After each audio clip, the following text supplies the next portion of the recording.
Hey guys, welcome to the review show. My name's Austin. Gran Turismo stars Archie, Madekwe, David Harbour, and Orlando Bloom. A player wins a series of Nissan-sponsored video game competition through his gaming skills and becomes a real-life professional race car driver. Gran Turismo is the latest movie from PlayStation's production. I'm not going to really call this a game adaptation, but it does have a game name on it, and it's not the worst named game IEP movie out there. I was actually really surprised by this movie. I had little hope for Gran Turismo. The trailers actually do a really disservice to this movie because whoever put the trailers together made this movie sound like it was very corny and it wasn't going to have a very interesting story told, or at least told in an interesting way, and it was going to be, performed very awkwardly. There was a lot of awkward moments in that trailer, but when you watch those scenes all together, it doesn't feel awkward, and it actually has like the context to it. Well, of course, because it's a trailer, you don't really have the context to it, but it doesn't really feel like it's being weird. It doesn't feel like it's coming off weird. It doesn't feel like there's weird delivery to it.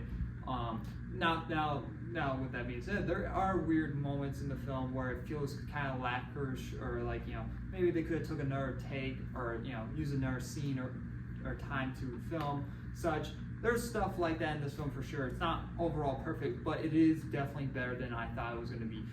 Archie Madekwe, who plays the main kid in the film, John. At least I think you say his name, John. I'm not gonna know how to say his name. He is honestly really good in the film. I thought he was gonna be very awkward and kind of corny because there were some moments in the trailers his line delivery was kind of off. Maybe they used a different take in the film. I don't know. There's a lot of scenes that are in the trailer that aren't in the movie, like him kind of sort of being like a prick kind of deal of like, oh, I would beat this such in a lap type of deal. That line isn't in the movie. At least I didn't notice it. But he was honestly really great. You get a lot of emotional attachment to this character, and especially when he's trying to deal with this drama of people looking at him like video games and such. That's basically the plot line of why you waste your time playing video games. It's not going to achieve anything. Comes along this opportunity that he gets to use his skills to a real car. Now, it's obviously not a lot of that's not allly true, but Gran Turismo is a very, very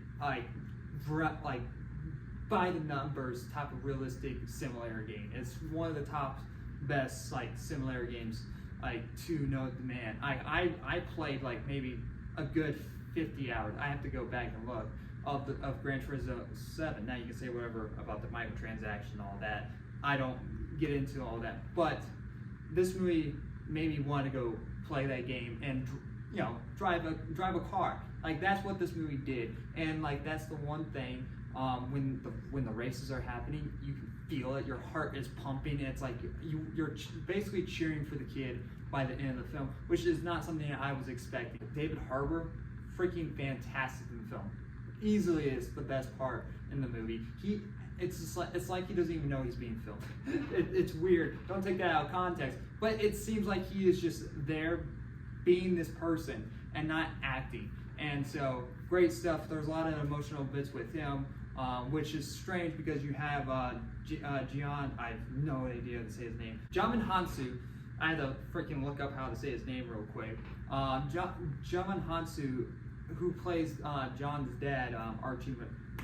I'm terrible with names. Archie's dad in the film, and this guy is such a talented actor, and so I'm glad to see him getting work, But he kind of feels not really used fully.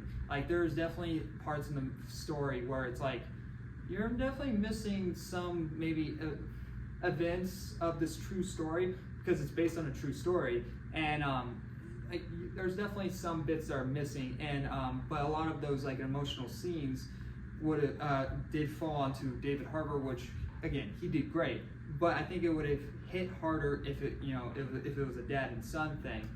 It's not like he didn't have a dad and so Harbour became the dad figure. It was more like he did have the dad. It's like, well, we don't really have that much time to have the dad in the film. We'll kick him off to the side. And there is definitely bits in the film where it feels like lacking something and kind of like dragging out a tiny bit. And that's where it's in the that's where it is in the second act, where it's more of like a montage of the racing and you know, traveling to other places, and somewhat of a love interest in the film. You kind of get their little moments and all that, and more of David Harbour and all that. And it's not like that wasn't bad or anything. I enjoyed those moments, and even the race montage, even though I would have liked to see more of the races and more of the build-up, because there is a training build to the film, where like, oh, we have contestants and all that, to see who would be the idol racer. And I would have loved to see more the interaction between him and his like contestants, like getting to know them more, and maybe like, you know, and there's tension built up by the end of like the contest and all that. There was more potential to the film that could have, you know, driven it all the way together. But by the end of the film, it brings it back. The third act, you know, it picks back right up. It shows us that, you know, in the moment type of racing, you're in the car with the character, you get to see everything. And that's the one thing I'm so happy about, that everything in this film is mostly practical. The racing is real, the drivers are real. They even got a real racer that is a character in the movie to basically stunt his own character, which is really cool. And like, that's awesome that they got to do that. And so, and by the end of the film, you do feel like you're tearing up a tiny bit. Like, I definitely felt that. And so, I was really shocked by this film. I think everything in the movie is great. Not a lot of stuff I could say without giving too much away, but, you know, there's definitely bits where it feels luxurious. Orlando Bloom is also good in the film, but he kind of feels a little kind of a less performer in the film. I think there was definitely a couple of awkward moments with him. I guess he was trying to be a little bit quirky, I guess, I don't know. But you know, his acting wasn't the greatest. But I still like him as a person, and I think he has done great work in the past. This one was just like not the greatest. But overall, I had a great time with Gran Turismo, more than I thought I was going. I'm gonna give Gran Turismo a B-. Go check it out on August 25th. It was supposed to come out on August 11th, but then it got pushed back, I guess. I don't know. It was strange, because I thought it was coming out on August 11th, but I got a chance to see an early screening. But yeah, there's a couple sneak previews out this weekend, so if you have a sneak preview showing near you, go check it out. But if not, go see it on August 25th when it drops. So anyway, guys, thanks for watching. Like always, I'll see you guys in the next review. Bye, guys.